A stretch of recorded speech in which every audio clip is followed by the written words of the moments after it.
On 8, where this week we're covering local, state, and national news.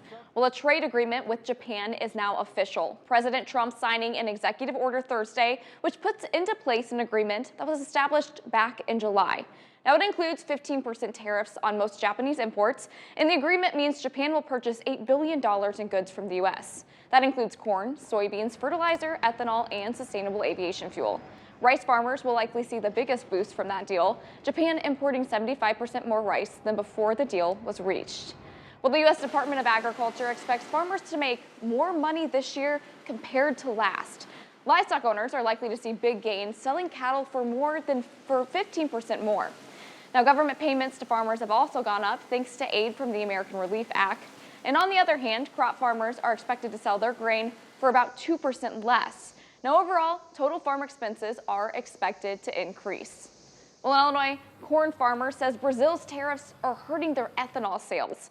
Ethanol, mostly made from corn here in the U.S., faces an 18% tariff to enter Brazil. But Brazil pays just 2.5% to get its ethanol into the United States. The Renewable Fuels Association reports that back in 2018, Brazil bought a third of all American ethanol. Now it buys just 1.3%. Illinois farmer Kenny Hartman spoke with the U.S. Trade Representative last week, and he says it's not a fair situation. At the same time, they've been bringing in their sugarcane ethanol into California with hardly no tariff at all. So, we at Corn Growers, I mean, we're all about free trade, but we're also about a level playing field and fair trade. Well, Hartman is happy with the current administration's work on trade agreements worldwide, and he says the hearing with Brazil and a new trade deal with the UK are steps in the right direction. Well, farmers in Iowa have more time to sign up for a program helping them plant cover crops on their farms. Now, cover crops are plants like rye, wheat, and oats, and they're a tool farmers use to reduce tillage and keep healthy soil.